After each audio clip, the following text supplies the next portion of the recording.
કેટલા બધા સંબંધો એવા છે જેમાં કોઈ કમાણી નથી,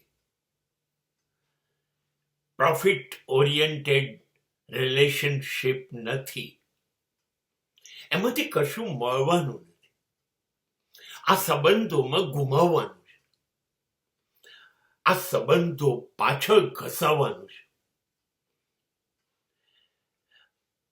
એટલે આ સંબંધો માંથી કમાણી ઝીરો હોવા છતાંય આ સંબંધો જ તમને સંબંધોના ધનિક કે ધનવાન બનાવે છે. You will be rich.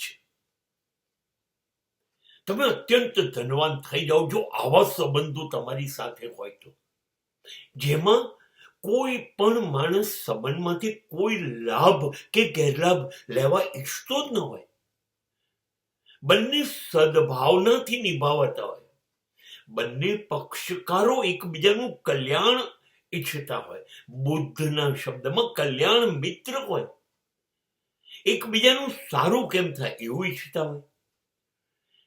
એમાં મારું સારું થાય એવું તો ઈચ્છતા જ ન હોય.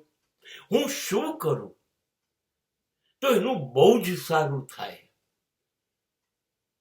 આ જે છે ને એ લાગણીનો ધંધો છે, લાગણીની લેવડ દેવડ છે, અને એની અંદર નફાખોરી ન હોય તો આવા સંબંધો સાહેબ તમને સાચા અર્થમાં ધનવાન બનાવી દે.